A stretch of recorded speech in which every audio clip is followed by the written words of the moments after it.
Mensaje en una botella. Nicholas Sparr, capítulo 5. Teresa se despertó temprano, como de costumbre, y se levantó para mirar por la ventana. El sol de Carolina del Norte arrojaba prismas dorados a través de la bruma matinal. Abrió la puerta del balcón para ventilar la habitación. Ya en el baño, se quitó el pijama, abrió el grifo de la ducha y entró en ella. Pensó en lo fácil que había sido llegar hasta allí. Aún no habían pasado 48 horas desde que Diana y ella se habían sentado a examinar las cartas, a hacer llamadas de teléfono y a buscar a Garrett. Cuando llegó a casa, fue a hablar con ella, quien de nuevo aceptó cuidar a Harvey y recoger su correspondencia. Al día siguiente fue a la biblioteca para informarse sobre submarinismo. Le pareció lo más lógico. Los años que había dedicado al periodismo le habían enseñado a no dar nada por supuesto, a idear un plan y a estar siempre preparada para cualquier cosa. El plan por el que finalmente se había decidido era muy simple. Iría a Island Diving y echaría un vistazo al establecimiento con la esperanza de poder ver a Garrett Blake. Si resultaba ser un hombre de 70 años o un estudiante de 20, daría media vuelta y volvería a casa. Pero si su instinto no se equivocaba y era un hombre de su edad, intentaría hablar con él. Por esa razón, había dedicado algo de su tiempo a aprender un poco sobre submarinismo.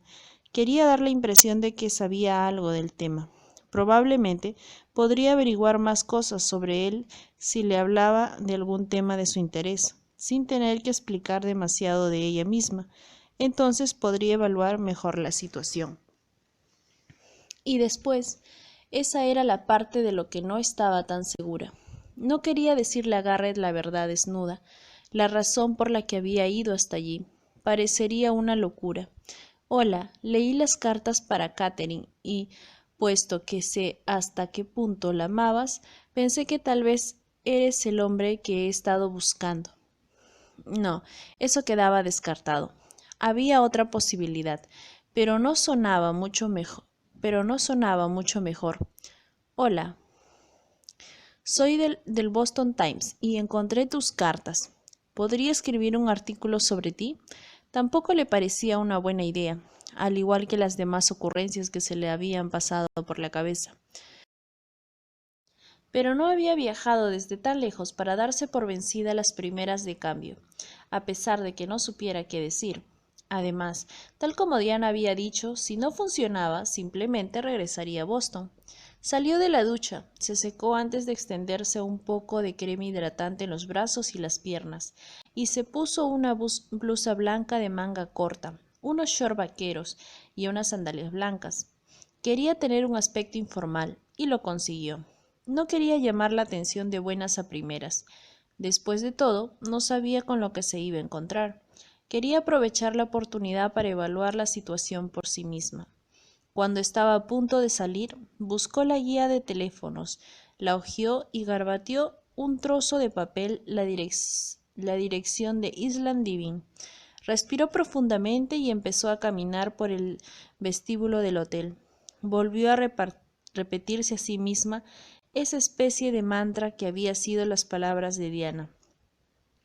Hizo una primera parada en un pequeño supermercado, en el que compró un mapa de Wilmington. El independiente le indicó el camino que debía seguir. Teresa logró no perderse, a pesar de que Wilmington era más grande de lo que había imaginado. Había tráfico en las calles, en especial en los puentes que conducían a las islas cercanas a la costa. Curve Beach, Carolina Beach y Wrightsville Beach eran las islas comunicadas con la ciudad mediante puentes. Al parecer, la mayor parte del tráfico se dirigía hacia allí. Island Diving se encontraba en las proximidades del puerto deportivo. Una vez que hubo atravesado el centro de la ciudad, el tráfico parecía un poco más fluido. Cuando llegó a la calle que buscaba, redujo la marcha y buscó la tienda de submarinismo. No estaba lejos del último cruce. Tal como esperaba, había unos cuantos coches aparcados cerca del edificio. Encontró un hueco a pocos metros de la entrada. Se trataba de un edificio de madera antiguo, de colores desvaídos por el salitre y la brisa marina, una de cuyas fachadas daba al canal intracostero del Atlántico. Había un letrero pintado a mano colgado de 2 cadenas de metal oxidadas. Las ventanas polvorientas parecían haber sobrevivido a 1000 temporales. Salió del coche, se apartó el cabello de la cara y se dirigió a la entrada. Se detuvo un momento antes de abrir la puerta, para respirar hondo y concentrarse. A continuación, entró en la tienda esforzándose por fingir que estaba allí para comprar algo. Echó un vistazo a la tienda, caminó por los pasillos y observó cómo los variopintos clientes examinaban algunos artículos y volvían a dejarlos en los estantes. Buscó con la mirada a alguien que pareciera trabajar allí. Lanzó miradas furtivas a todos los hombres que había en el establecimiento, preguntándose ¿será ese Garrett? En su mayoría, sin embargo, parecían ser clientes. Se dirigió hacia la parte de atrás y de pronto se encontró mirando atentamente toda una serie de artículos de periódicos y revistas, enmarcados y plastificados, expuestos justo encima de los estantes. Tras echar un rápido vistazo, se inclinó hacia adelante para examinarlos más de cerca. Entonces se dio cuenta de que había dado con la respuesta a su primera pregunta sobre el misterioso Garrett Blake. Por fin sabía qué aspecto tenía. El primero era un artículo copiado del periódico que trataba sobre submarinismo. El pie de foto simplemente decía Garrett Blake, de Island Diving, preparando a sus alumnos para su primera inmersión en el océano. En aquella foto, Garrett estaba ajustando las correas del arnés que sujetaba la botella de oxígeno a la espalda de un alumno. Al verla, comprobó que Diana y ella no se habían equivocado en sus suposiciones. Parecía estar en la treintena. Tenía la cara delgada y el pelo corto, de un tono castaño que parecía aclarado por largas horas de exposición al sol. Era unos 10 centímetros más alto que el alumno, y la camiseta sin manga dejaba al descubierto los músculos bien definidos de los brazos. La foto ampliada no era de buena calidad, por lo que no le fue posible determinar el color de los ojos, pero le pareció que la cara también estaba curtida por las horas pasadas a la intemperie. Creyó ver arrugas en el rostro, aunque también podrían deberse a que estaba entrecerrando los ojos debido al sol. Leyó el artículo con atención, tomando nota mentalmente de los horarios de las clases y algunos detalles sobre el proceso para obtener los certificados. El segundo artículo no incluía ninguna foto, pero hablaba sobre el submarinismo dirigido a visitar pecios, afición popular en Carolina del Norte. Al parecer, había más de 500 barcos hundidos registrados en la costa del norte de Carolina del Norte, también llamada ahora el Cementerio del Atlántico, debido a la barrera de islas llamada Outer Banks y a otras situadas en las proximidades de la costa. Muchos barcos habían encallado allí durante siglos. El tercer artículo, que tampoco incluía ninguna foto, versaba sobre el Monitor, el primer acorazado federal de la Guerra Civil. Había naufragado en las proximidades del Cabo Hatteras en 1862, cuando iba rumbo a Carolina del Sur. Mientras era remolcado por un barco de vapor, al final se había descubierto la ubicación del buque hundido. Entonces habían pedido a Garrett Blake y a otros buzos del Duke Marine Institute que se sumergieran en el fondo oceánico para explorar las posibilidades de sacarlo a flote. El cuarto artículo trataba acerca de Hampstead. Incluía 8 fotos del velero desde distintos ángulos, tanto del interior como del exterior, que ofrecían detalles de las tareas de restauración. Descubrió que el velero era una pieza única, ya que estaba construido en su totalidad en madera y había salido de los muelles de Lisboa en 1927, diseñado por Hershoff, uno de los ingenieros marítimos más destacados de la época. Tenía una larga historia llena de aventuras. Fue utilizado incluso en la Segunda Guerra Mundial para observar las guarniciones alemanas apostadas en las costas de Francia. Por último, llevaron el velero a Nantucket, donde lo adquirió un hombre de negocios de esa zona. Cuando Garrett Blake lo compró, hacía 4 años, estaba muy deteriorado. Según el artículo, él y su mujer Catherine lo habían restaurado.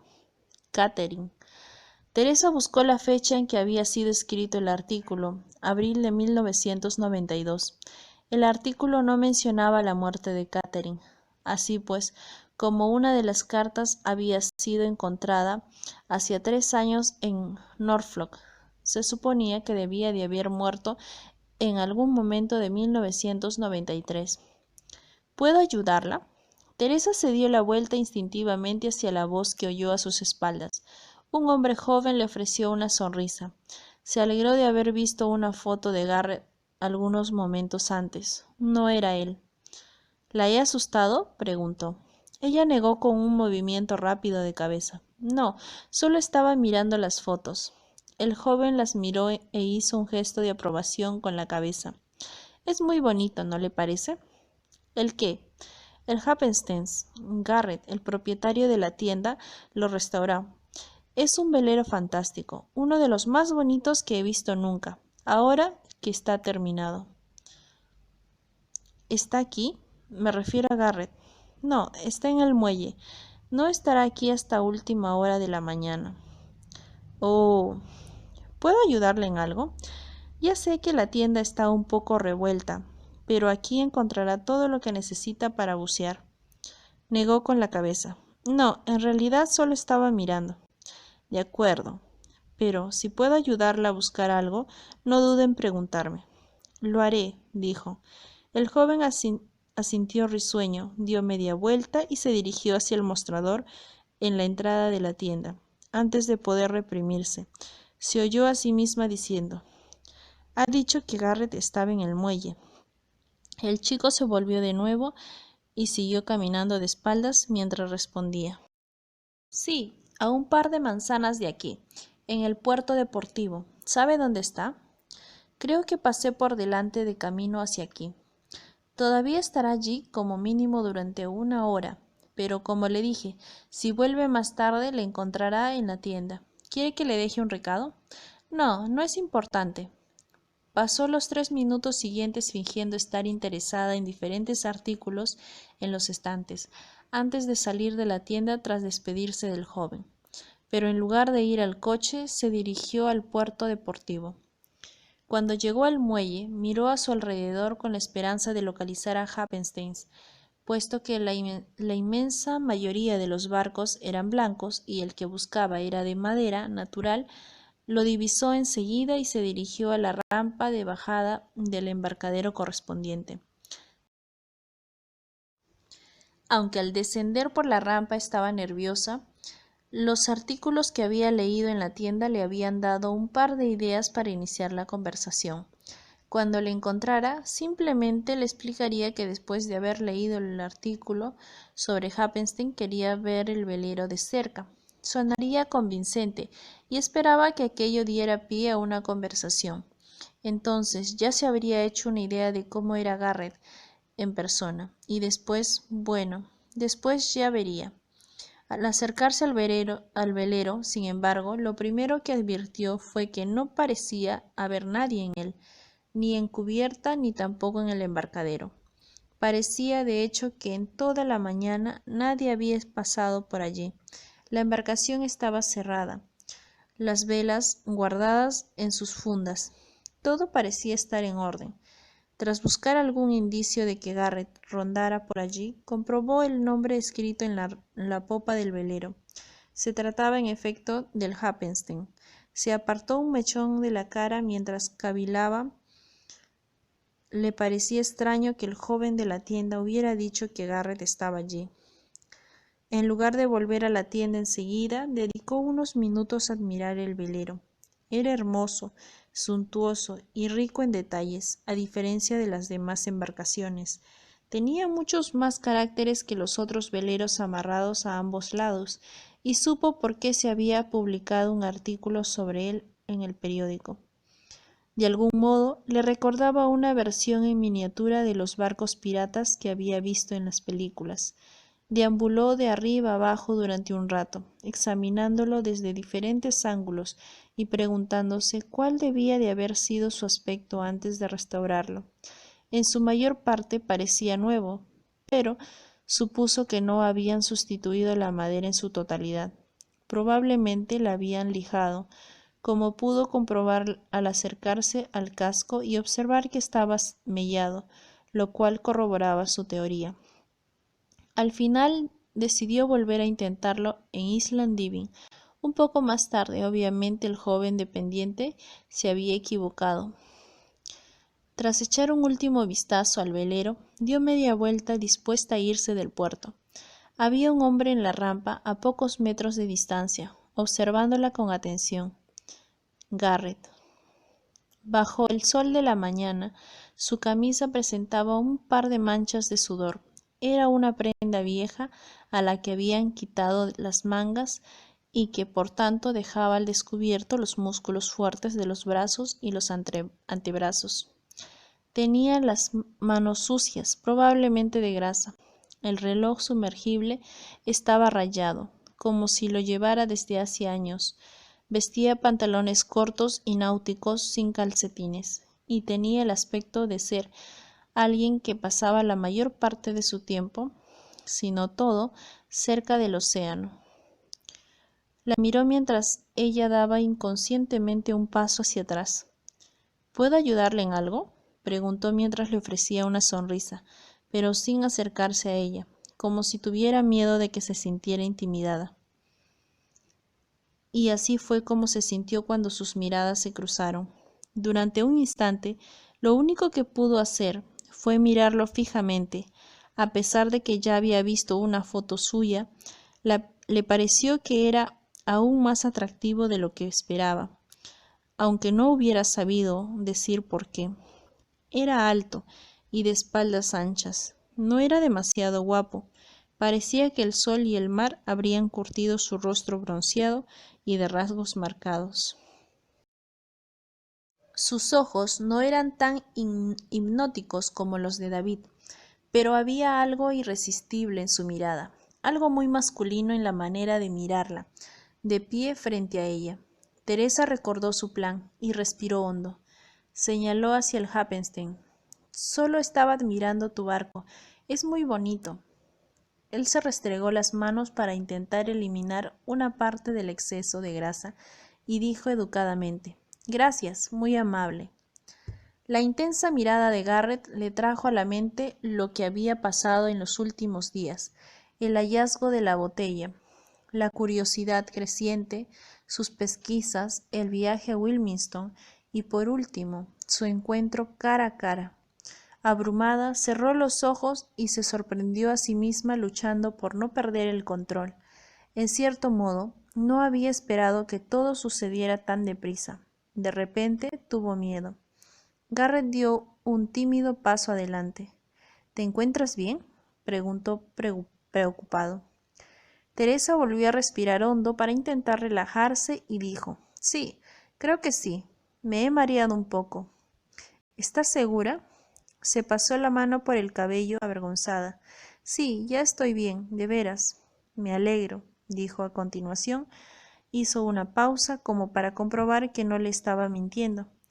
Cuando se convenció de que ya estaba mejor, preguntó con cierta curiosidad: ¿Nos hemos visto antes? Teresa negó con un movimiento lento de cabeza. No creo. Entonces, ¿cómo sabías que ese velero es mío? Oh, vi tu foto en los artículos expuestos en la pared de la tienda, al lado de las fotos del barco, respondió ella, aliviada. El dependiente me dijo que estarías aquí, así que pensé que podría venir a echarle un vistazo. ¿Te dijo que estaría aquí? Teresa hizo una pausa para recordar las palabras exactas. En realidad me dijo que estarías en el puerto, y yo supuse que quería decir que estarías en tu barco. Garrett asintió. Estaba en el otro barco, el que utilizamos para bucear. Un pequeño pesquero hizo sonar la sirena. Garrett se dio la vuelta para saludar al hombre que había en cubierta. Cuando el barco se hubo alejado, se volvió de nuevo hacia ella y de pronto se dio cuenta de lo guapa que era.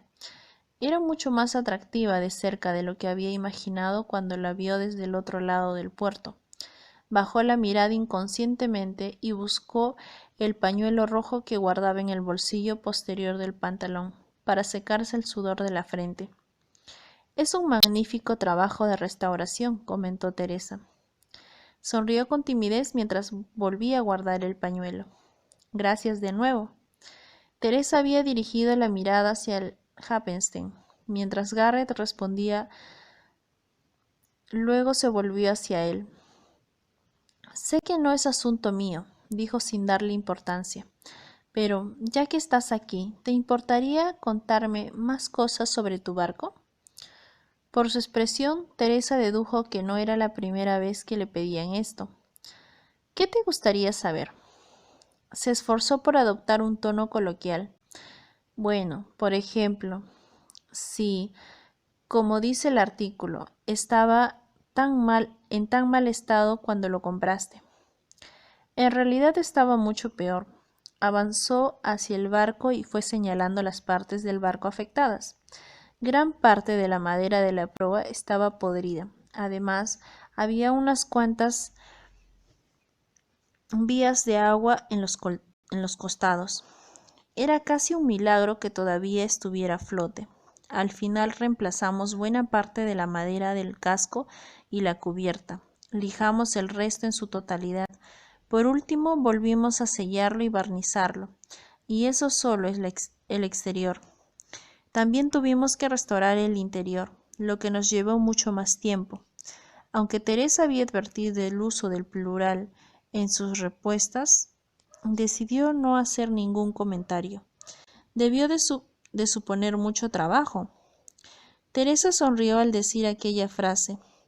Garrett sintió un cosquilleo en su interior. Qué guapa es, pensó. En efecto, pero valió la pena. Es mucho más divertido navegar en él que en otros veleros. ¿Por qué? Porque las personas que lo construyeron se ganaban la vida con él, y por eso pusieron tanto esmero en su diseño. Esto hace que la navegación sea mucho más fácil. Supongo que navegas desde hace mucho tiempo. Desde que era un niño. Teresa sintió. Tras una breve pausa, dio un paso adelante hacia el velero. ¿Te importa? Garrett negó con un gesto. Adelante. Teresa se acercó al barco y acarició el casco. Garrett advirtió que no llevaba anillo de casada, aunque eso no quería decir nada. Sin volverse hacia él, Teresa preguntó, ¿qué clase de madera es? Caoba. ¿Es todo el barco? ¿En todo el barco? Casi todo, con excepción de los mástiles y parte del mobiliario interior. Teresa volvió a sentir. Garrett la observó mientras caminaba a lo largo del costado de Happenstein. Mientras se alejaba, no pudo evitar fijarse en su figura y en la gracia con la que sus cabellos oscuros rozaban sus hombros. Pero no fue solo su aspecto lo que llamó la atención, sino la forma de moverse. Era como si supiera exactamente qué es lo que pensaban los hombres cuando estaban a su lado. Sacudió la cabeza para pensar en otra cosa. ¿Es cierto que lo utilizaron para espiar a los nazis durante la Segunda Guerra Mundial? Preguntó volviéndose hacia él. Garrett se rió por lo bajo, mientras intentaba poner en claro sus ideas. Eso es lo que me contó su anterior propietario, pero no sé si es cierto o si solo lo dijo para subir el precio. Bueno, aunque sea mentira, sigue siendo un barco muy bonito. ¿Cuánto tiempo llevó la restauración? Casi un año. Atisbó por uno de los portillos, pero el interior estaba demasiado oscuro como para verlo con claridad. ¿En qué barco salías a navegar mientras reparabas el Happenstein? No salíamos. Entre el trabajo, en la tienda, las clases y las reparaciones, no nos quedaba tiempo. ¿Sufriste síndrome de abstinencia de navegar? Preguntó con una sonrisa y por primera vez Garrett se dio cuenta de que estaba disfrutando de la conversación. Por supuesto, pero se me pasó en cuanto acabamos la restauración y salimos a navegar en él. De nuevo utilizaba el plural. Me lo puedo imaginar. Teresa admiró el velero todavía durante unos instantes, después regresó al lado de Garrett. Por un momento ambos guardaron silencio. Se preguntó si ella se daba cuenta de que la estaba mirando con el rabillo del ojo. Bueno, dijo al final Teresa mientras cruzaba los brazos, seguramente ya te he hecho perder demasiado tiempo. No hay problema, respondió Garrett, mientras sentía que volvía a resbalarle el sudor por la frente. Me encanta hablar de barcos. Me gustaría saber más. Siempre pensé que debía ser divertido. Hablas como si nunca hubieras salido a navegar. Teresa se encogió de hombros. Pues no, siempre quise hacerlo, pero nunca se me presentó la oportunidad. Teresa alzó la mirada hacia él mientras hablaba. Cuando sus ojos se encontraron, Garrett tuvo que sacar de nuevo el pañuelo. Diantre, qué calor hace. Se secó la frente y antes de poder reprimirse escuchó las palabras saliendo de sus labios. Bueno, si quieres probarlo, suelo salir un rato después de trabajar. Si te apetece, puedes acompañarme esta tarde. No estaba seguro de por qué lo había dicho. Pensó que tal vez deseaba compañía femenina después de tantos años, aunque solo fuera por un rato. O quizá tenía algo que ver con el brillo de los ojos de Teresa cuando hablaba. Fuera como fuera, acababa de invitarla a navegar con él. Ya no podía echarse atrás. Ella también parecía un poco sorprendida, pero rápidamente decidió aceptar. Después de todo, esa era la razón por la que había ido a Wilmington. Me encantaría, dijo. ¿A qué hora? Guardó el pañuelo sintiéndose un poco incómodo por lo que acababa de hacer. ¿Qué tal a las 7? El sol empieza a bajar a esa hora y es el momento ideal para salir. Me va bien a las 7. Traeré algo de comer. Para sorpresa de Garrett, Teresa parecía encantada y emocionada a la vez con aquella perspectiva. No tienes por qué hacerlo. Ya lo sé, pero es lo menos que puedo hacer. Después de todo, tú tampoco tenías por qué invitarme a acompañarte. ¿Te parecen bien que traiga unos bocadillos? Garrett dio un paso atrás, sintiendo de repente la necesidad de poner un poco más de espacio entre los dos. Sí, claro, no soy demasiado exigente. De acuerdo, dijo Teresa, y después hizo una pausa. Pasó el peso de su cuerpo de una pierna a otra, haciendo tiempo por si Garrett tenía algo que añadir. Pero él no dijo nada, así que Teresa inconscientemente se colocó mejor el bolso en el hombro. Entonces nos vemos esta tarde. Quedamos aquí en el velero. Aquí mismo, confirmó Garrett, y al decirlo se dio cuenta de que su voz sonaba tensa. Se aclaró la voz y sonrió levemente. Será divertido, te gustará. Estoy segura de ello. Hasta luego. Teresa dio media vuelta y empezó a caminar por el muelle, con el pelo revuelto por el viento. Mientras se alejaba, Garrett se dio cuenta de que había olvidado algo. —exclamó. Teresa se detuvo y se volvió para mirarle, llevándose una mano a los ojos a modo de víscera. —¿Sí? Incluso a aquella distancia era hermosa. Garrett avanzó un par de pasos hacia ella. Olvidé preguntarte, ¿cómo te llamas? Teresa Osborne. Yo me llamo Garrett Blake. Muy bien, Garrett, nos vemos a las 7. A continuación, ella se dio media vuelta y se fueron con paso ligero. Garrett observó la figura que se alejaba mientras intentaba poner en orden sus sentimientos encontrados. Por una parte, se sentía entusiasmado por lo que acababa de pasar. Sin embargo, por otra, tenía la impresión de que todo aquello estaba mal. Sabía que no tenía ningún motivo para sentirse culpable, pero no podía evitarlo, por más que lo deseara. Nunca había podido.